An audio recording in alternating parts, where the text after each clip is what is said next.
संपदा सोहळा नावडे मनाला, लागला टकळा पंढरीचा, झावी पंढरीसी आवडे मनासी, कै एकादशी आषाढीये, तुका म्हणे ऐसे अर्थ ज्याचे म्हणे, त्याची चक्रपाणी वाट पाहे, जावी पंढरीसी आवडे मानसी किंवा आवडे मनासी, कै एकादशी आषाढीये. विठ्ठल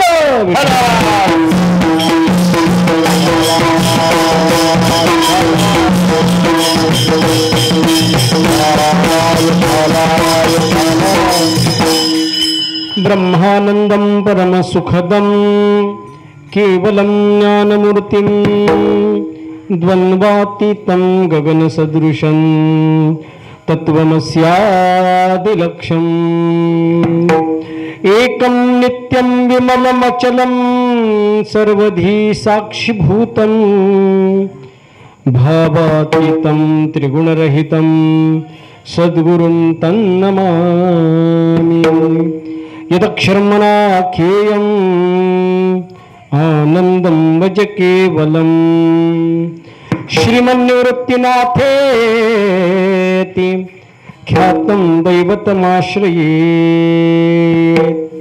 शरश्चन्द्रबिम्बा ननञ्चारुहासं, लसत्कुण्डलाकान्तं गण्डस्थलाङ्गम्, जपारागबिम्बाधरं कञ्जनेत्रं, परब्रह्मलिङ्गं भजे पाण्डुरङ्गम्. कर जोडितो कथे काळी, कर जोडितो कथे काळी,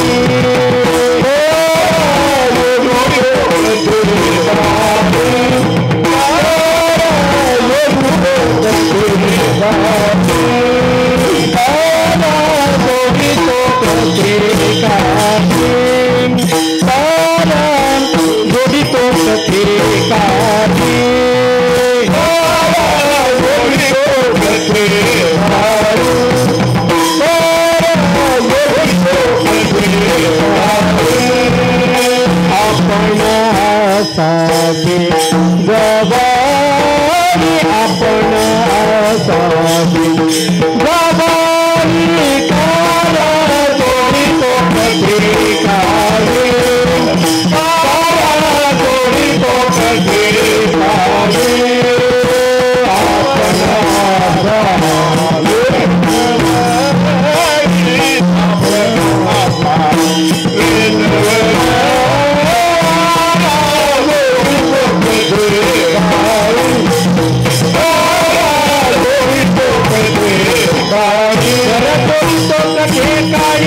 आपण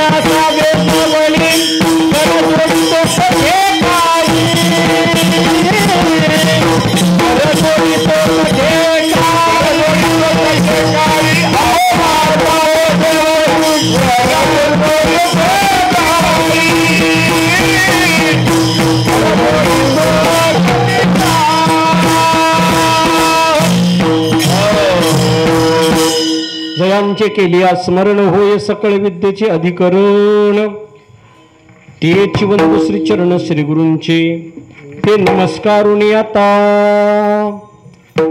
प्रस्तुत प्राप्त सेवा आणि सेवेसाठी निवडलेला अभंग जगद्गुरु जगदवंद्य संत श्रेष्ठ तुकाराम महाराज यांचा सर्वांच्या पाठातील आणि ज्येष्ठ शुद्ध एकादशीला जो अभंग वारकरी नियमाप्रमाणे घेतला जातो तो अभंग आहे. विठ्ठला विठ्ठला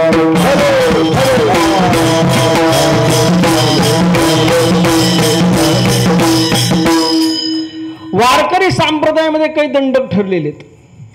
कोणता अभंग कधी घ्यावा याला सुद्धा मर्यादा आहे महाराज.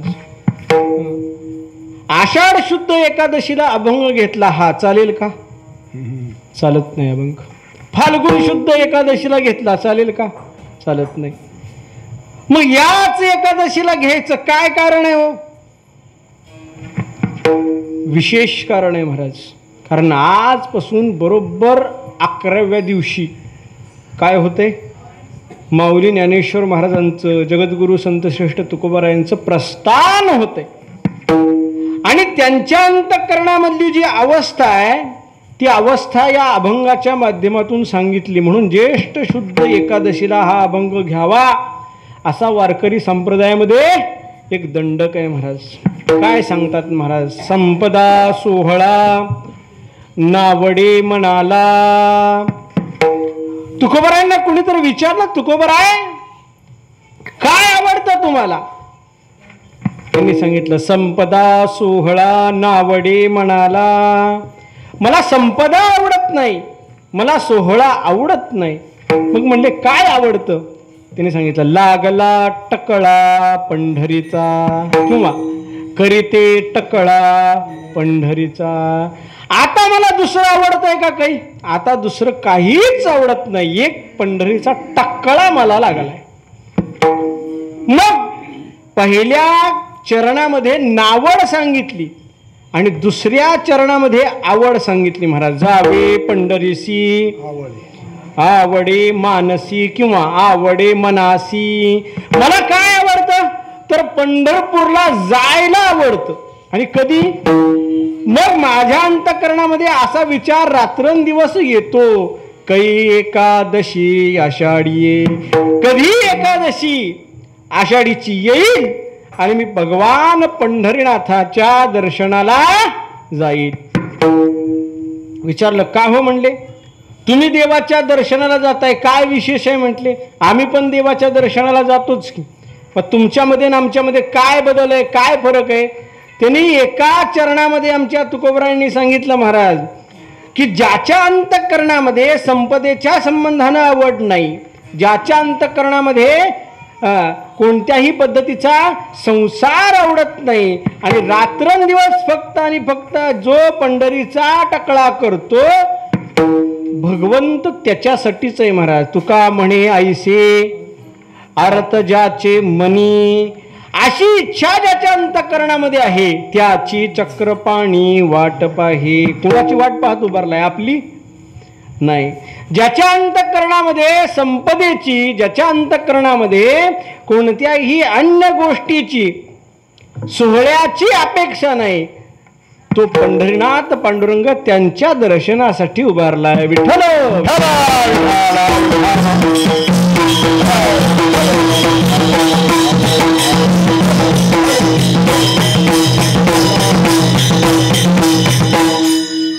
आपण जर मृत्यू लोकाचा विचार केला तर मृत्यू लोकामध्ये एकूण 4 वर्ग पडतात बरं का. 4 वर्ग पडतात.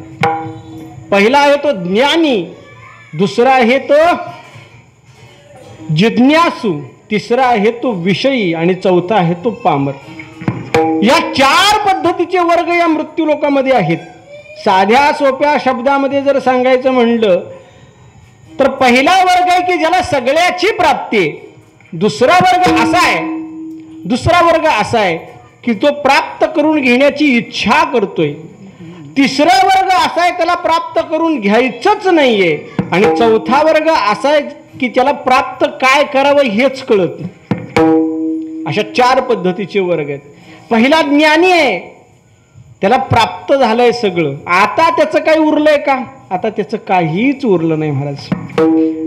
मृत्यू लोकामध्ये असे लोक आहेत का? आहेत ना, भरपूर ज्ञान आहेत मृत्यू लोकामध्ये. आता ज्ञानाचे सुद्धा 2 प्रकार पडतात बरं का. 2 प्रकार पडतात. पहिला प्रकार ज्ञानाचा तो म्हणजे कोणता की जो फक्त शब्द ज्ञानी आहे, आणि दुसरा प्रकार आहे की जो अनुभवाच्या माध्यमातून ज्ञानी झालेला आहे. पहिला प्रकार आहे नुसता शब्द ज्ञानी. म्हणजे काय तर नुसता बोलतो पण कर्तृत्व मात्र शून्य. कर्तृत्व शून्य महाराज. तो सगळ्यांना सांगतो महाराज, जीवो ब्रह्मैव नापरहा. अरे जीव आणि ब्रह्म याच्यामध्ये कोणत्याही पद्धतीचा भेद नाही सांगतो. मात्र वर्तन तसं आहे का? वर्तन तसं नाही. आमचे आजोबा फार गोड दृष्टांत सांगायचे. एक जण काशीला गेला. काशीला सगळ्यांनी ऐकलेला दृष्टांत, पण ऐका परत एकदा. एक जण काशीला गेला आणि काशीला गेल्यानंतर तिथं गंगेमध्ये स्नान करण्यासाठी उतरला. गंगेमध्ये स्नान करत असताना तिथे एक भटजी आला होता, एक ब्राह्मण आला होता. त्यांनी सांगितलं, महाराज इथं आंघोळ केल्यानंतर काहीतरी सोडावं लागतं. आता काहीतरी सोडावं लागतं म्हटल्याबरोबर त्यांनी सांगितलं, काय सोडायचं? म्हणजे तुम्हाला जी काय सोडायची याची सोडा. बघा बरेच लोक काही काही सोडतात महाराज. काही जण कब्बशीमध्ये चहा प्यायचं सोडतात, हां, काही जण तंबाखू सोडतात, है की नाही. पुडी घ्यायची, चुना घ्यायचा आणि त्यात गंगेमध्ये टाकायचं. कशासाठी? आत्तापर्यंत मी खाल्ली, इथून पुढं तू खा, है की नाही. गंगेमध्ये सोडतात. तेवढं गंगेमध्ये सोडतात आणि बाहेर येऊन पुन्हा पुडी विकत घेतात. उपयोग आहे का? उपयोग नाही महाराज. एक गोष्ट सोडायची. त्यांनी सांगितलं, काय सोडावं लागतं तुम्ही सांगा. त्यांनी सांगितलं, एखादा विकार सोडा. विकार सोडा म्हटल्यावर त्यांनी सांगितलं, ठीक आहे म्हणले, आजपासून मी राग सोडला. काय म्हणला? आजपासून मी राग सोडला. आता राग सोडल्यानंतर त्या भटजीला सुद्धा बरं वाटलं. म्हणले, एवढे महात्मे आपण पाहिले नाहीत म्हणले कुठं. हां, कोण येतं तर सफरचंद सोडतं, कोण येतं भाकरी सोडतं, कोण येतं पिठलं सोडतं, कोण गोड सोडतं, पण विकार सोडणारा महात्मा पहिलाच. गंगेपासून वर आल्याबरोबर त्यांनी लोटांगण घातलं. म्हणजे महाराज आयुष्यात असा महात्मा बघितला नाही. आनंद झाला त्याला. तू घरी आला. घरी आल्यानंतर लोकांनी सांगितलं, म्हणले एवढे आपल्या गावामध्ये महान अशा पद्धतीची विभूती आपल्याला माहीत नव्हतं. म्हणले काय झालं? अरे काशीचे ब्राह्मण, काशीचे बडजी ज्याच्या पाया पडतात ना, असा आपल्या गावात आहे. मग गावामध्ये सुद्धा त्याला काय झालं? मान सन्मान प्राप्त झाला. आणि मग एक जण पाहुणा आला होता. त्याचं जरा कानपूर कमी होतं. गेला तिथं, तरी पण नमस्कार केला. म्हणले, पाहुणं, म्हणले बोला. म्हणले, काशीला गेलता. म्हणले, गेलतो. काय सोडलं म्हटल्याबरोबर त्यांनी सांगितलं, राग सोडला. राग सोडला. आता राग सोडला म्हटल्यावर ऐकू आलं का हो? नाही ना ऐकू आलं. सगळ्या गावाला कळलं पण त्याला कळलं ना. त्यांनी सांगितलं, काय म्हटल्याबरोबर त्यांनी जरा अजून मोठ्या आवाजामध्ये सांगितलं, राग म्हटल्याबरोबर त्यांनी सांगितलं, काय? एक 2-4 वेळा झाल्यानंतर 5व्या 6व्यांदा मात्र त्याला खरंच राग आला. कळत नाही का? म्हणले, म्हातारे किती वेळा सांगतो, राग सोडला का हो? आणि सोडला असता तर आला असता का? विठाला.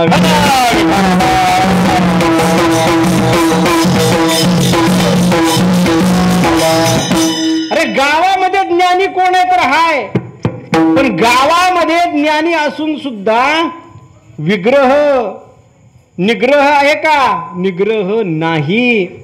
काशीला जाऊन राग सोडून आला, पण घरात आल्यानंतर परत राग आलाच. याला म्हणतात बोलणारे शहाणे. बोलणारे ज्ञानी आहे का नाही? आहे. काय सोडावं, कुठं सोडावं, कसं सोडावं माहितीये, पण वर्तन तसं आहे का?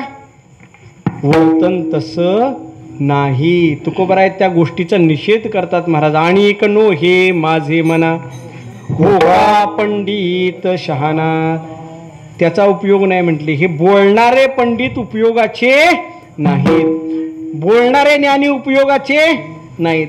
मग काही जे असतात ते अनुभवी असतात. ज्ञानाचा अनुभव त्यांना असतो महाराज, ज्ञानाचा अनुभव त्यांना असतो. जसे आमचे साधू संत आहेत महाराज. किती त्रास द्यावा आमच्या माऊली ज्ञानेश्वर महाराजांना, किती त्रास द्यावा. 4 भावंड लहान आहेत, आई वडील नाहीत. आणि अशा परिस्थितीमध्ये काय करायचं तर गावामध्ये भिक्षा मागण्यासाठी जायचं. आमच्या मुक्ताईंनी वर्णन केलं महाराज. निवृत्ती ज्ञानदेव कोरांनाचे अन्न सोपान सांभाळी मजलागी. निवृत्तीनाथ महाराजांनी, माऊली ज्ञानेश्वर महाराजांनी गावामध्ये भिक्षा मागायला जायचं आणि सोपान काकांनी आमच्या लहान मुक्ताईला घेऊन बसायचं. गावामध्ये गेल्यानंतर काय मिळतं? भिक्षा मिळाली का? नाही. भिक्षा तर सोडाच. एखादा कोणतरी दानशूर पिठ मीठ काहीतरी टाकायचा झोळीमध्ये, पण बाकीच्यांनी दगडण माती टाकायची महाराज. दगडण माती त्या भिक्षेच्या झोळीमध्ये घेऊन आमचे ज्ञानेश्वर महाराज, निवृत्तीनाथ महाराज माघारी यायचे. आणि मग तिथून सगळं वेगवेगळं करायचं आणि जे खाण्यायोग्य असेल त्याचं बनवून खायचं. बघा, साधा खडा जर आपल्या जेवणात निघाला, साधा खडा निघाला तर बायकोला कसं खाऊ का गिळू करून बघतो का नाही? ज्यांनी स्वयंपाक केला त्याच्याकडे आपण खाऊ का गिळू करून बघतो महाराज. पण माऊली ज्ञानेश्वर महाराजांच्या जोडीमध्ये दगडण माती असायची तरी सुद्धा राग आला का हो? राग आला नाही महाराज. फक्त मुक्ताईचं काव्य बाहेर यावं, मुक्ताईनं सगळ्या जगताला उपदेश करावा म्हणून एक दिवस राग येण्याचं नाटक आमच्या माऊली ज्ञानेश्वर महाराजांनी केलं आणि ताटीचं दार बंद करून बसले महाराज. आणि मग मुक्ताईनं हाक मारली, ज्ञानदादा दार उघड. दार उघडायला तयार नाही. त्यावेळेस आमच्या मुक्ताईने ताटीची अभंग रचले महाराज. योगी पावन मनाचा साहे अपराध जनाचा, विश्वरागी झाले वन्ही संती सुखे व्हावे पाणी.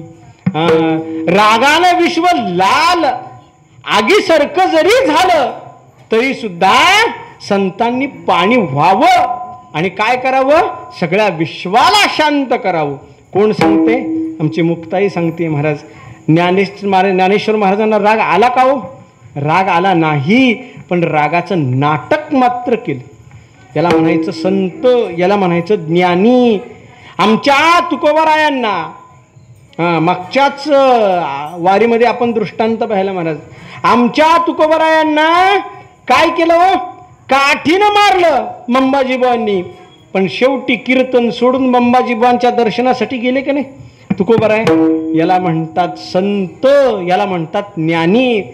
आणि तुकोबाराय सांगतात हे जे ज्ञान आहे हे ज्ञान आम्हाला सहजासहजी प्राप्त झाले नाही, अनुभवाच्या माध्यमातून हे ज्ञान प्राप्त झालं महाराज. अनुभव आले अंगा ते या जगात तसे. तुकोबारायांनी बोलावं महाराज की असं होणार आहे, तसं होणार आहे, तसं होणार आहे.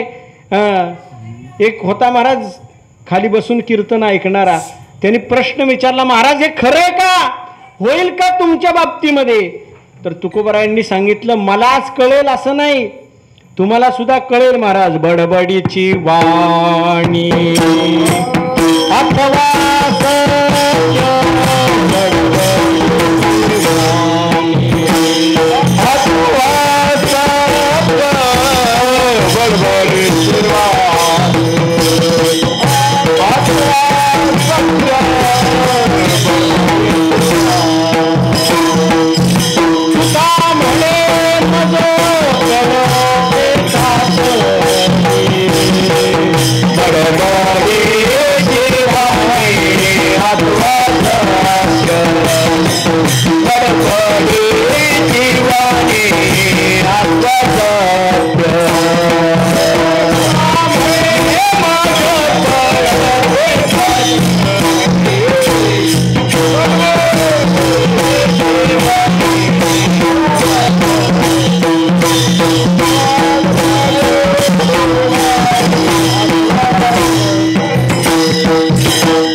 वर्णन करतात महाराज. तुका म्हणे मोज कळते चाचणी, मला चाचणी कळते कशाची?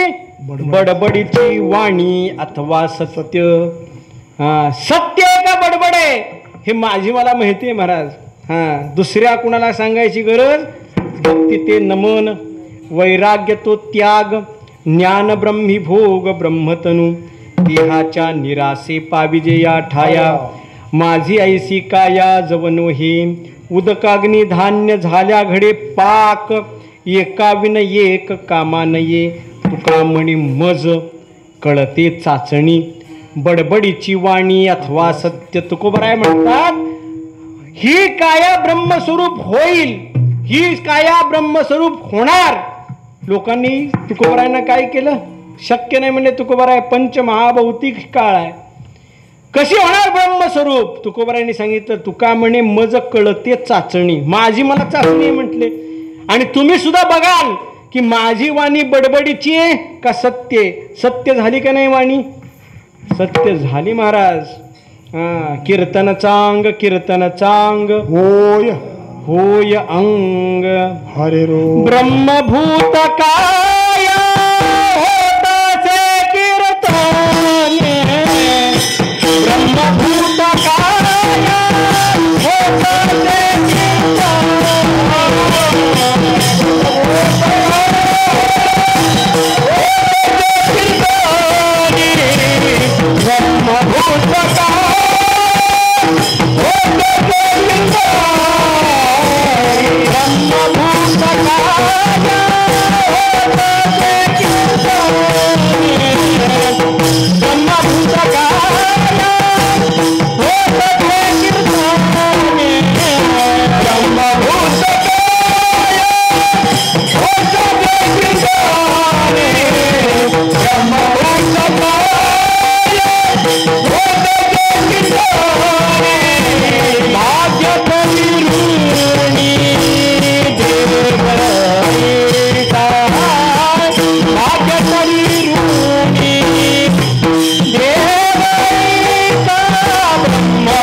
महाराजांनी ब्रह्मभूत काया होतसे कीर्तने भाग्य तरी ऋणी देवैसा गोटवीळ लाळ ब्रह्मज्ञाना हाती मुक्त आत्मस्थिती बडबडीची वाणी का सत्य सत्य महाराज.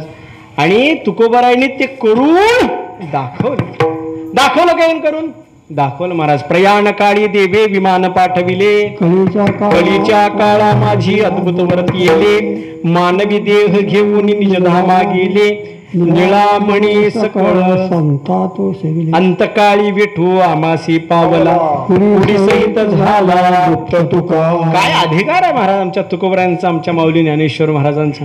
हा अहो साक्षात देव न्यायासाठी आला बस. याच्यापेक्षा काय असावं याच्यापेक्षा काहीच नसावं. देवानीच यावं दुसऱ्या कुणी येऊ. याला म्हणतात ज्ञानी. मृत्यू लोकांमध्ये ज्ञानी तेच की ज्यांना न्यायला देव येतो बस. एका शब्दामध्ये एका वाक्यामध्ये संपलं. दुसरे जिज्ञासू जिज्ञासू जिज्ञासा करतात. जिज्ञासा करतात म्हणजे काय त्यांना तिकडं जायचं नाही पण चौकशी करणारी माणसं. जायचं नाही तिकडं पण चौकशी करणारी माणसं. स्टँडवर दोघं जण बसलेले असतात शेजारी शेजारी. तर म्हणजे का हो कुठं जायचं तुम्हाला. त्याने सांगितलं पंढरपूरला जायचं. बर मग काय करणार पंढरपूरला जाऊन. अरे म्हणले वारी आहे वारीत पंढरपूरला जावं लागतं. बरं म्हणले जावं लागतं पण करता काय तिथं जाऊन. म्हणले भजन करतो कीर्तन करतो सगळं असतं. म्हणले मग घरी करता येत नाही का. म्हणले येतं घरी करता. मग तिथंच जायची काय गरज आहे तिथंच जायची काय गरज. बरं त्यांनी विचारलं का हो. म्हणजे तुम्ही एवढं विचारलंय तुम्ही कधी पंढरपूरला आलता. म्हणजे नाही हो तसं काही नाही. बरं तुम्हाला पंढरपूरला यायची इच्छा. म्हणजे नाही नाही आत्ता येणार आहे नाही. मग कशाला विचारतो मग कशाला विचारतो. काही गरज आहे का. लोकांना फार घाण सवय महाराज. नको त्या ठिकाणी बोलायचं घाण सवय. हे जिज्ञासू आहे. जाणून घ्यायची इच्छा, काय होईल एवढं जाणून घ्यायचं, काय होईल जाणून घ्यायचं. दोघांची भांडणं लागली की बोलवावं लागतं का तिसऱ्याला? नाही. बरीच गर्दी जमा झाली होती. एक जण गेला बोलणं, जे बघणारे होते त्या बघणाऱ्यांना म्हणाला, काय तुम्हाला कळतं का म्हणले? असं भांडण बघत असतात काय म्हणले उभारून. जे भांडणारे होते ते 2 मिनटं थांबले, म्हणले सोडवाय फिडवायला आलं का काय म्हणले बघावं. पण ती म्हणला तसं उभारून बघायचं ना, खाली बसून बघा, म्हणजे पाठीमागच्यांना पाठीमागच्याला दिसेल, म्हणजे खाली बसून बघा. हा कोण आहे? हा जिज्ञासू आहे, जाणून घ्यायची इच्छा आहे. किम ब्रह्म, ब्रह्म काय आहे, कशापासून या जगताची उत्पत्ती झाली हे सगळं जाणून घ्यायची इच्छा, पण अवलंबन कशाचंही नाही, त्याला म्हणतात जिज्ञासू. तिसरा म्हणजे विषयी. विषयी, त्या विषयाला काय लागतं? विषयाला फक्त विषय पाहिजे, बास, बाकीचं दुसरं काही नको. चांगलं खायचं, चांगलं लेवायचं, चांगलं जगायचं, बास, याच्यासाठी काहीही करता आलं तरी चालेल. चार्वाकाचा फार गोड सिद्धांत आहे महाराज. यावत जीवेत सुखम जीवेत, ऋणम कृत्वा घृतम पिबेत, भस्मीभूतस्य देहस्य पुनरागमनम कुतः. जोपर्यंत जगायचं तोपर्यंत कसं जगायचं? सुखानं जगायचं. ऋणम कृत्वा घृतम पिबेत, कर्ज काढून काय करायचं? तूप खायचं. कारण भस्मीभूतस्य देहस्य पुनरागमनम कुतः. एकदा का हा देह गेला की परत आहे का? परत नाही. काय महाराज तुम्ही एकादशी करता, एकादशी करता म्हणजे काय करता? आज तर निर्जल आहे, काहीच खाय प्यायचं नाही, तरी सुद्धा 2 टाइम काय आहे आपल्याला? 2 टाइम आहे अजून अल्पहार, आता आहे परत संध्याकाळी, आहे की नाही? आहे. मग काय, कशाला तुमच्या देहाला मारायचे? अहो चांगला आंब्याचा सीझन आहे, आंबे खावेत, भजी खावीत, पुरणाची पोळी खावी. अहो म्हणले घरात काही नाही ना, मागून आणा पण खावा. म्हणले परत एकदा का दाट पडल्यावर चणे खाता येतील का? चणे खाता येणार नाही. बरं, चणे नंतर प्राप्त जरी झाले तर उपयोग आहे का? उपयोग नाही. म्हणून जोपर्यंत आहे तोपर्यंत चांगलं जगावं. विषयी, हा विषयी आहे महाराज.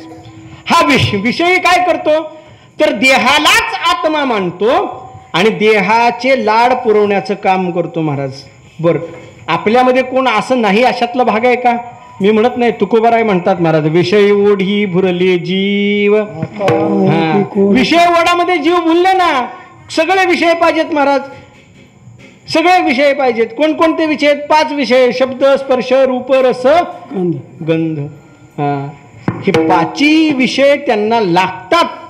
नुसतं चांगलं दिसून उपयोगाचं नाही, लोकांनी चांगलं म्हणायला पाहिजे. आपण अत्तर लावलं आणि कुणीच म्हणलं नाही वास चांगला येतोय, तर त्या अत्तराचा काय उपयोग आहे का? नाही ना. इस्त्रीचे चांगले कपडे घातले तर लोकांनी म्हणायला पाहिजे महाराज चांगलं दिसता, आज चांगला इस्त्रीचा ड्रेस घातलाय, म्हणायला पाहिजे. जर म्हटलं नाही तर त्या घातलेल्याचा उपयोग आहे का? उपयोग नाही. नुसतंच गोड गोड बायको बोलतीये, काय करू काय करू नवऱ्याला विचारते, नवरा पण सांगतोय हे कर ते कर. बर, हे करते ते करते ते करते, सगळी मोठ्या मोठ्या पक्वान्नाची नावं घेते, पण करत मात्र काहीच करत नाही. चालेल का हो? नाही ना चालत. करायला पाहिजे. म्हणजे नुसतं गोड बोलून चालतंय का?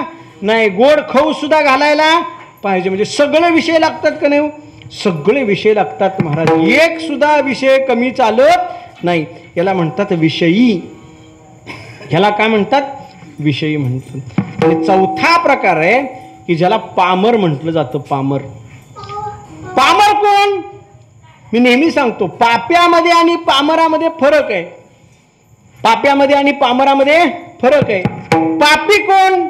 ज्याला कळतं मी पाप करतोय पण तरी सुद्धा त्याच्यामध्ये प्रवृत्त असतो, त्याला म्हणायचं पापी.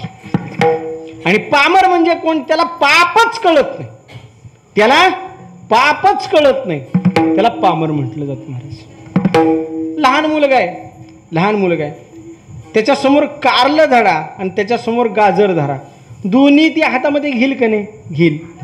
पण त्याला कळतंय का कारलं कडू आहे, गाजर बऱ्यापैकी चांगलं लागतं, गोड लागतं, माहिती आहे का त्याला? माहित नाही. बघा, तो कारलं चोखतो, कारलं चावण्याचा प्रयत्न करतो, कारण त्याला कारल्यामध्ये आणि गाजरामध्ये फरक माहित नाही. त्याला म्हणायचं पामर, ज्याला पाप पुण्यामध्ये फरकच कळत नाही. आणि दुसरा आहे तो पापी आहे. पापी म्हणजे काय? त्याला गाजरामध्ये आणि कारल्यामध्ये फरक कळतो. कारलं हे दुःखकारक आहे, गाजर हे सुखकारक आहे, हे कळून सुद्धा जो पुन्हा पुन्हा कारलंच खातो त्याला म्हणायचं पापी. विठ्ठला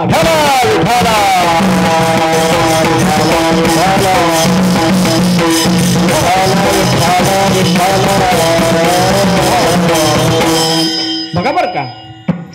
चौथा जो प्रकार आहे ना, चौथा प्रकारला कळतच नाही, कळत नाही. एकाला सगळं कळतं, दुसऱ्याला कळतं पण वळत नाही, तिसऱ्याला कळतं पण तो जाणून घ्यायची वळण्याची इच्छा करत नाही, आणि चौथ्याला कळतही नाही आणि वळतही नाही महाराज. हा, हे 4 प्रकार सांगण्याचं कारण काय, तर कारण एवढंच की तुकोबाराय हे पहिल्या प्रकारामध्ये बसतात की ज्यांना सगळं काही कळतं. काय कळतं तुकोबारायांना? तुकोबारायांना हे कळतं की या मृत्यूलोकामध्ये जे जे काही गोष्टी मिळतात त्या सर्व गोष्टी ह्या नाशिवंत आहेत. तुकोबारायांनी आपल्या गाथ्याच्या अभंगाच्या पहिल्या अभंगाच्या शेवटच्या चरणामध्ये सांगितलं मला, तुका म्हणे त्यांचे कळले आम्हा वर्म. काय वर्म कळलं? जे जे कर्मधर्म नाशिवंत. कर्मानं प्राप्त होणारे आणि धर्मानं प्राप्त होणारे पदार्थ नाशिवंत आहेत. म्हणून मृत्यू लोकामध्ये तुम्हाला काही जरी मिळालं तर ते तुम्हाला वर घेऊन जाता येईल का? वर घेऊन जाता येत नाही महाराज. आपला विचार करा. एवढं कमवलं, किती कमवलं आयुष्यामध्ये? भरपूर कमवलं, पण शेवटी काय येणार व संगती? काही येत नाही महाराज, काही येत नाही. हातातनं बोटातनं अंगठी निघना तर बोट तोडा म्हणतात, पण अंगठीला काही होऊ देऊ नका. बोट तोडलं तरी चालतंय पण अंगठी तोडू नका म्हणतात कधी गेल्यावर. बरोबर का नाही? सगळं काढून घेतात. काय ते एक फक्त सोन्याचा बायकोच्या मंगळसूत्रातला मणी, ती सुद्धा कुठेतरी आपलं तोंडामध्ये घालतात. पण घालतात का नाही ही सुद्धा कळतंय का? एवढ्या दाटीवाटीत बघतंय का कोण घातलंय का नाही? ते सुद्धा नसतं महाराज. तुमचं आमचं सोडून द्या, तुमच्या आमच्यापाशी किती सोनं आहे हो? किती सोनं आहे? 5 तोळे, 10 तोळे, लय श्रीमंत असेल तर 20 तोळे, ग्रामसेवक असेल तर 50 तोळे, आमदार खासदार असेल तर एखादं किलो. बरोबर की नाही? किलो. अजून कुठला केंद्रीय मंत्री असेल तर 5-7 किलो. आता बाहेर यायला लागलंय सगळं बघा. ईडीच्या जशा धाडी पडायला लागल्या तसं कळायला लागलंय किती किलो सोनं कुणाकडे येते, है की नाही? किती असेल जास्तीत जास्त? अरे 50 किलो, 100 किलो, याच्यापेक्षा नाही. पण तो 100 किलो सोनं असणारा व्यक्ती आपल्या दृष्टीनं फार मोठा आहे, पण रावणाच्या दृष्टीनं अरे सोन्याची लंका. तुकोबारायांनी सांगितलं महाराज, लंके माझी घरे किती ती ऐका, सांगतो मी संख्या जैसी तैसी. बाकीच्या गोष्टीचा विचार करायचाच नाही आपल्याला. सोन्याची घरं किती हो? 7 कोटी घरं. कशाची? सोन्याची. आता कोटी या शब्दाचे 2 अर्थ आहेत. कोटी संख्यात्मक पण होते आणि कोटी प्रकारात्मक पण होते. प्रकाराचा विचार करा. 7 प्रकारची घरं सोन्याची. 7 कोटी म्हणजे 7 प्रकारची घरं. आता 7 घरं म्हटल्यानंतर त्या घराला किती विटा लागतील याचा विचार करा. आपल्यासारखा व्यक्ती जर घर बांधायला सुरुवात केली तर घर बांधून पूर्ण होईपर्यंत खिशे सगळे रिकामे खिशे नुसते नाहीत. बँकेचं कर्ज अजून डोक्यावर आहेत. तरी काय होतंय? फरशी तर राहतेय, गिलावा तर राहतोय, रंग तर राहतोय. म्हणले एवढं चांगलं घर बांधलं महाराज, रंग का दिला नाही? काय महाराज म्हणले, पायापासून वर गच्चीपर्यंत सगळं संपलं. म्हणले रंगालाच पैसे नाहीत उरले महाराज. किती किलो आपण वापरतो? अरे हजारो किलोचं मटेरियल आपण तिथं ओततो महाराज, हजारो किलोचं. आणि हजारो किलोचं मटेरियल ओतल्यानंतर ते घर तयार होतं. तसं हे जे रावणाचं 7 घर आहेत, त्या 7 घरामध्ये किती किलो सोनं असेल हो? किती किलो सोनं? हजारो किलो सोनं असल्यानंतर सुद्धा रावणाने काय बरोबर नेलं? सांगा ते कवडी नेली नाही,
काय सांगितलं महाराज?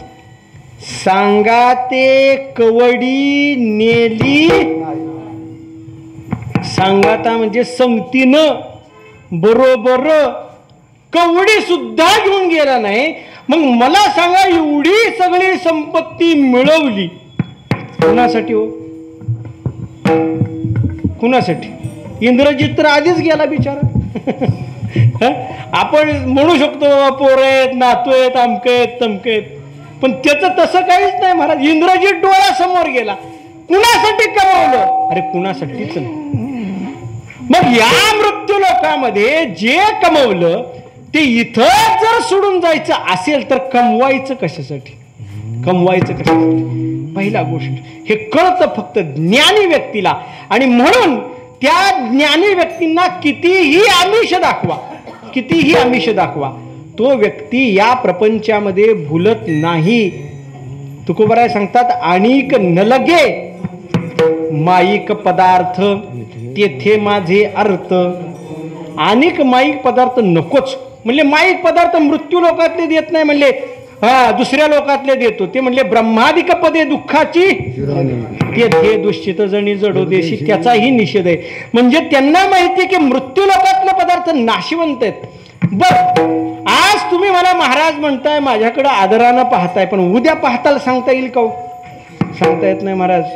असे काही महाराज लोक होऊन गेले महाराज की त्यांना लोकांनी डोक्यावर घेतलं घेतलं घेतलं आणि परत धाप दिशी आदळून दिलं.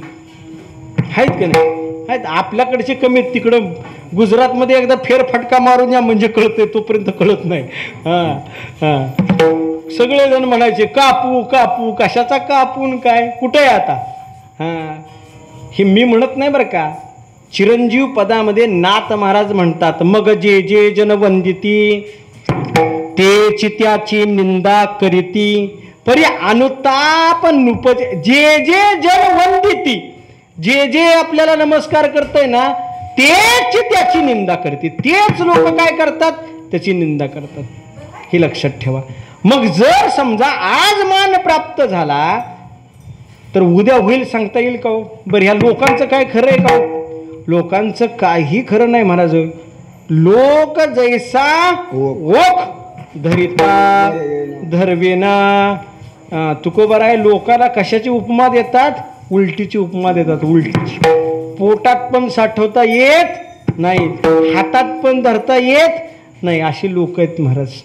लोक आहेत विलक्षण विचित्र पद्धतीचे लोक आहेत. सगळेच बरं का, सगळेच लोक आहेत. जी नांदतीये तिला म्हणायचं का नांदती? असल्या कचाड्यात मी तर नांदले नसते, जा निघून. आणि जी निघून चालली तिला म्हणती काय तुला कळतं का? नांदायला पाहिजे. अशी लोक आहेत महाराज. म्हणून लोकांचा विचार करायचा. लोकांनी आपल्याला काही जरी दिलं तर ते आपल्याला उपयोगी पडत नाही. म्हणून तुकोबराय सांगतात, लोकांच्या माध्यमातून प्राप्त होणारा सत्कार, लोकांच्या माध्यमातून प्राप्त होणारे सोहळे आणि मृत्यू लोकामध्ये कमवलेली संपत्ती, या दोन्हींचाही माझ्या अंतःकरणामध्ये कोणत्याही पद्धतीचा अभिलाष नाही. अभंगाच्या पहिल्या चरणात संपदा सोहळा नावळे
संपदा सोहळा नावडे म्हणाला.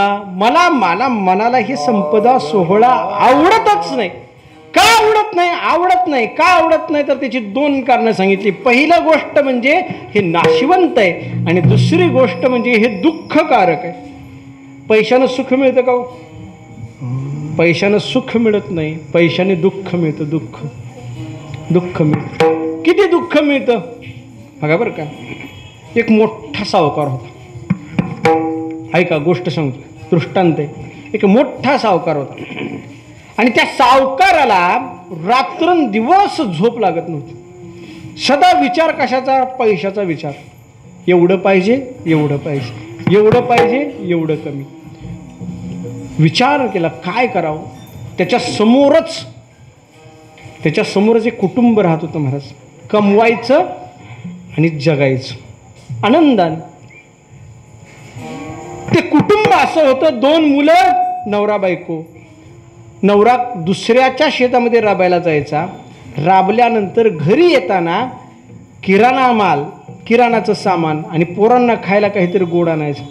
काम करून आलं की पोरांबरोबर खेळायचा. खेळलं की निवांत झोपायचे. दुसऱ्या दिवशी सकाळी उठायचे. आनंदी अशा पद्धतीचं कुटुंब आहे.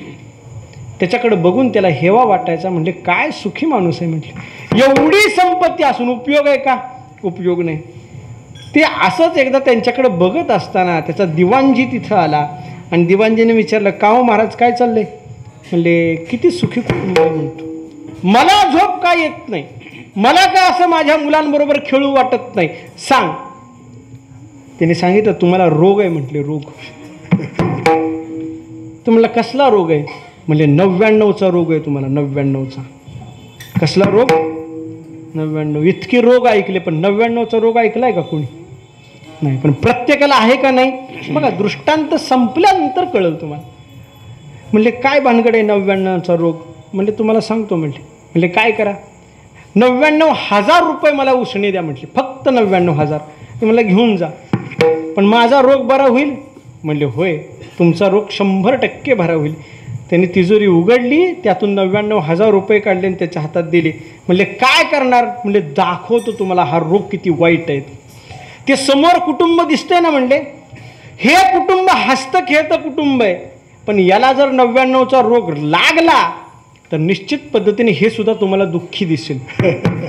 हे सुद्धा दुःखी दिसेल. म्हणले बघूया. म्हणले काय नाही. दुसऱ्या दिवशी उठला आणि उठल्यानंतर त्याने जो त्या घरामध्ये असणारा पुरुष झोपलेला होता त्याच्या उशाला 99,000 रुपये नेऊन ठेवले आणि निघून आला.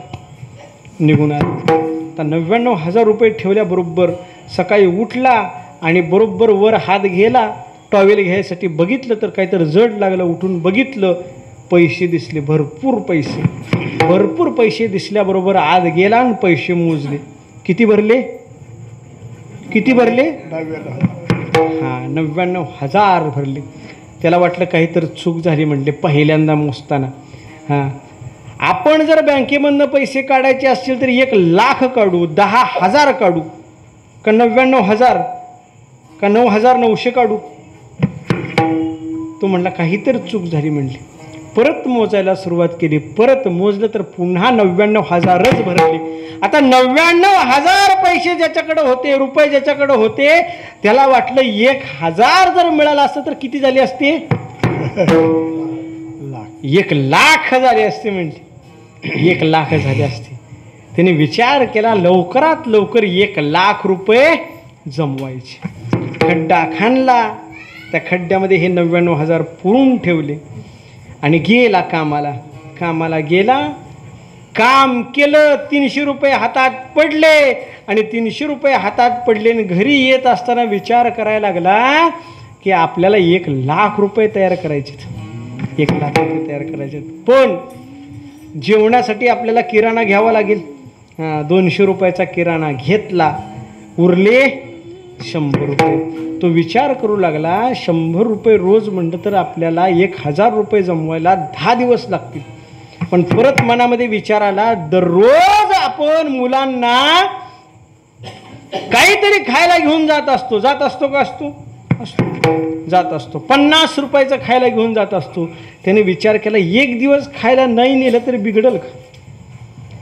म्हणजे खातील की भाकरी चटणी काय असेल ते आपण खातो ते. मग नेलं नाही महाराज. ते 200 रुपयाचं सामान दिलं, लगेच पोरं अंगावर पळत आली, बाबा खायला काय आणलं. आता त्याच्या खिशामध्ये 100 रुपये आहेत. पोरं विचारतायत खायला काही आणलंय का, पण आणलेलं आहे का नाही. त्यांनी जशी पोरं अंगावर आली तशी दूर ढकलली, सांगितलं काय नाही आजपासून खायला, आजपासून खायला काही नाही. असं ऐकल्याबरोबर रोज आपले वडील आपल्याला खायसाठी आणतात, पण आज आणलं नाही म्हणल्यानंतर थोडंसं दुःखी झाले आणि दुःखी जाऊन आईच्या शेजारी जाऊन बसली. म्हणजे काय झालं रे बाळांनो, म्हणले बाबांनी आज खायला आणलं नाही. त्याने काय केलं, 100 रुपये घेतले आणि त्या 99,000मध्ये 100 रुपये घातले, मोजले परत एकदा, 99,000 100. बघा बरं का, आता आहे का झोप? हां, आता झोप आहे का? आता फक्त एकच विचारतो, म्हणतो असं करूया पुढच्या वेळेस, सकाळी लवकर उठू. हां, सकाळी लवकर उठू, दुसऱ्याकडं कामाला जाऊ, त्याच्याकडून 100 रुपये घेऊ, परत 300 रुपयाचं काम करू. म्हणजे काय होईल, उद्या 150 रुपये साठतील. लागली का झोप?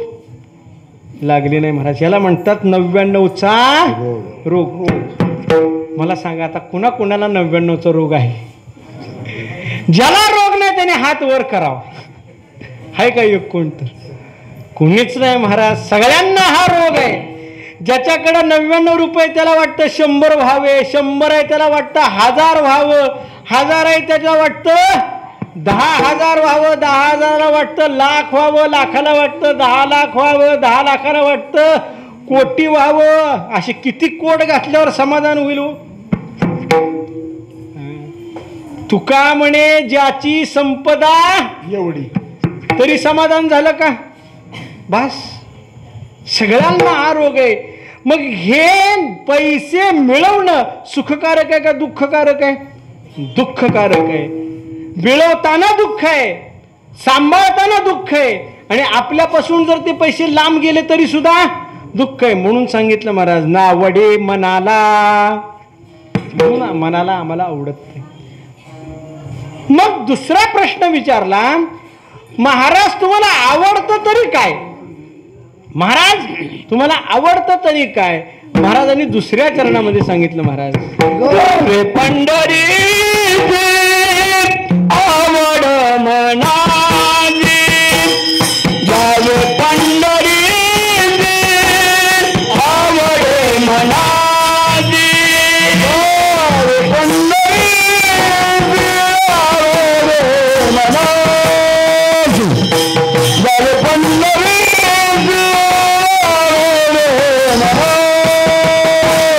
जावे पंढरी आवड मनाली,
तुका म्हणे ऐसे अर्थ ज्याचे मनी त्याची चक्रपाणी वाट पाहे. तुकोबराय सांगतात आवडतं काय तर आवडतं एकच, ते म्हणजे आमच्या भगवान पांडुरंग परमात्म्याचं श्रीमुख पाहणं. याशिवाय दुसरं आवडतं का? दुसरं आवडतच नाही. बघा, धन आवडत नाही, पण धनाची अपेक्षा आहे का? अपेक्षा आहे, अपेक्षा आहे. आम्हाला संपत्ती पाहिजे का? पाहिजे, पण कोणती संपत्ती पाहिजे? अशी संपत्ती पाहिजे की जी कधीच आमच्यापासून लांब जाणार नाही. आणि हे धन कोणतं आहे महाराज? फक्त महाराज पांडुरंग परमात्मा हे धन आहे महाराज. चोडिले हे नसरे धन, अविनाश आनंद घन, अमूर्त मूर्ती मधुसूदन, समचरणी देखिला जुनाट जुगादीचे नाणी, बहुता काळाचे ठेवणी, लोपले हे पारिखेपणे, ठाळ चळणे चुकविला. हे धन असं आहे की ते धन नेहमी आपल्यासोबत राहतं महाराज, आपल्यासोबत. तो म्हणजे पांडुरंग परमात्मा महाराज. धावे चाले मागे मागे, सुख दुःख साहे, मागे पुढे उभा राहे सांभाळीत, आलिया आघात. असं पांडुरंग परमात्मा नावाचं धन आहे. आणि हे पांडुरंग परमात्मा नावाचं धन ज्याला प्राप्त झालं त्यांनी अन्य धनाचा त्याग केला, अन्य धनाचा त्याग केला. बघा, एक मनुष्य 2-3 दिवस प्रवास करत करत पंढरपुराच्या ठिकाणी आला. 2-3 दिवसापूर्वीची भाकरी आहे, 2-3 दिवसापूर्वीचा ठेचा आहे, ती बांधून आणलेला आहे त्याने. तो जेवायला बसला आणि जेवायला बसला असताना इकडे पंगत वाढली महाराज. पंगत मस्तपैकी आंब्याचा रस आहे, पोळी आहे, भाजी आहे, भात आहे. ती पंगत वाढलेली समोर घेतली. मग त्याला म्हणलं, महाराज जेवायला या, जेवायला या. म्हटल्याबरोबर त्याने काय म्हणावं? नको, माझ्याकडं आहे, मी खातो म्हणाल का कोण? नाही. 3-4 दिवसापूर्वीची शिळी भाजी आणि भाकरी खाण्यापेक्षा त्याग, अन्नाचा त्याग करून तो इकडे जेवायला बसेल का नाही? का नाही बसणार? आणि तसं जर कोण बसणार नसेल तर सांगा, दशमीच्या पोळ्या शिल्लक आहेत आपल्याकडं. दशमीच्या पोळ्या शिल्लक आहेत. आज एकादशी, आज काय खाल्ल्या नाहीत. उद्या जर कुणाला तशी इच्छा असेल तर त्याची इच्छा सुद्धा आम्ही पूर्ण. आहे का कुणाची इच्छा? कुणाचीच नाही ना, कुणाचीच नाही महाराज. गरम जर चांगलं जेवण असेल तर मनुष्य ते जेवतो, शिळं जेवतो का? जेवत नाही. बरं, हे कळलं नसेल तर पुढं सांगतोय. एक चांदीची घागर आहे आणि दुसरी सोन्याची घागर आहे. सांगितलं दोन्हीपैकी एकच उचलायची. कुणाची उचलू? सोन्याची उचलू. चांदीची उचलणार का? नाही, कारण 1 ग्रॅम सोन्यामध्ये 1 तोळा चांदी येते. म्हणून आपण काय करू? चांदीच्या ऐवजी सोन्याची घागर उचलू. बरोबर की नाही? एक असं धन आहे की जे निघून जाणार आहे आणि दुसरं असं धन आहे जे शाश्वत राहणार आहे. कोणचं धन उचलू? निघून जाणारं उचलू का शाश्वत राहणारं उचलू? त्यांनी सांगितलं, बघा महाराज, मी तुम्हाला 1,00,000 रुपये देतो, पण पुढच्या वर्षी परत द्यायचे. आणि तुम्ही जर तसं म्हणला तर 10,000 रुपये हे तुम्हाला दक्षिणा म्हणून देतो. पण महाराजांनी कुठले घ्यावे? 1,00,000 रुपये परत द्यायचे का 10,000 रुपये आपल्याजवळ राहणारे? 10,000 रुपये आपल्याजवळ राहणारे घ्यावे. कारण 1,00,000 रुपये जरी मोठे वाटत असले तरी पुढच्या वर्षी आपल्याला परत द्यायचे. तसं मृत्यू लोकातली ही संपत्ती किती जरी आपल्याला बरी बरी वाटत असली तरी परत द्यायचे. पण तो एकदा का आपलासा झाला की परत द्यायचं. कुठलं धन घेणार? कुठलं धन घेणार? हे न सरणारं धन घेणार. आणि द्वादशी सोडल्याबरोबर कुठं जाणार?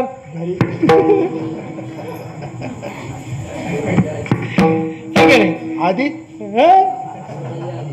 द्वादशी सोडायच्या आधी सुद्धा जातो म्हणतो, दिलं पडत नाही. बरोबर का नाही? कसं काय विचार बघा बरं का. धन जोडायचंय तर हे, पण घर पण गाठायचंय, मग कसं राहावं? राहता येतं महाराज, राहता येतं. अनेक गृहस्थ आश्रमी संत होऊन गेले. कुठल्याच संतांनी संसाराचा त्याग करायला सांगितलं का? हो, न लगतीस आयास जावे पण अंतरा, सुखे येतो घरा. हे कुणाचं प्रमाण आहे? तुकोबारायांचं प्रमाण आहे. माऊलीचं प्रमाण देतो महाराज. वेद शास्त्र उभारी काय पूर्वार्ध? आसोनी संसारी का नसोनी? आसोनी संसारी, संसारी असावे, आसोनी नसावे. संपलं. संसारामध्ये राहावा नाही असं नाही, पण संसार माझा म्हणून थांबू नका. कळालं का? आणि जो संसार माझा म्हणून थांबतो त्याच्या वाऱ्या म्हणजे हेलपाटीत. साधं सोपे.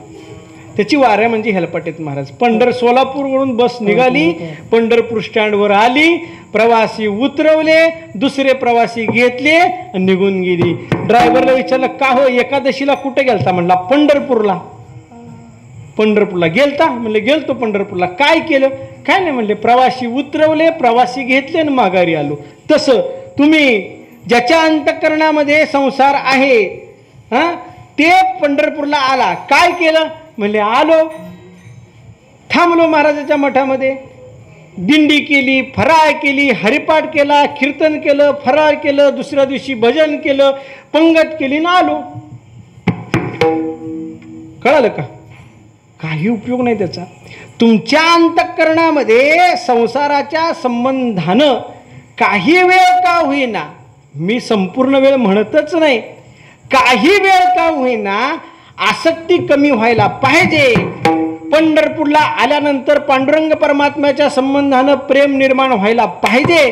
आणि जर तुमच्या मनामध्ये त्या देवाविषयी प्रेम निर्माण होत असेल तर निश्चित लक्षात ठेवा, तुम्ही जशी वारीची वाट बघता, तुम्ही जशी वारीची वाट बघता तसा देव सुद्धा तुमची वाट बघतो. तुम्ही जर म्हणला आली का वारी, तुम्ही जर म्हणला आली का वारी, देव पण तुम्ही समोर गेल्यानंतर म्हणतात आला का तू? बरोबर. एखादा म्हणत असेल आली का वारी, वा आज पंढरपूरला जायचं, त्याच्याकडे बघून देव म्हणतो वा आलास का तू? संपलं. सोपं आहे, साधं सोपं आहे. जशी आपल्या अंतःकरणामध्ये देवाच्या संबंधाची भावना आहे तशी देवाच्या अंतःकरणामध्ये आपल्या संबंधीची भावना आहे. म्हणून तुकोबाराय म्हणतात, जो संपदा सोहळ्याचा विचार न करता पंढरीचा टकला करतो त्याची चक्रपाणी वाट पाहे. ज्ञानेश्वर माऊली बाळराज माऊली तुकाराम. ज्ञानेश्वर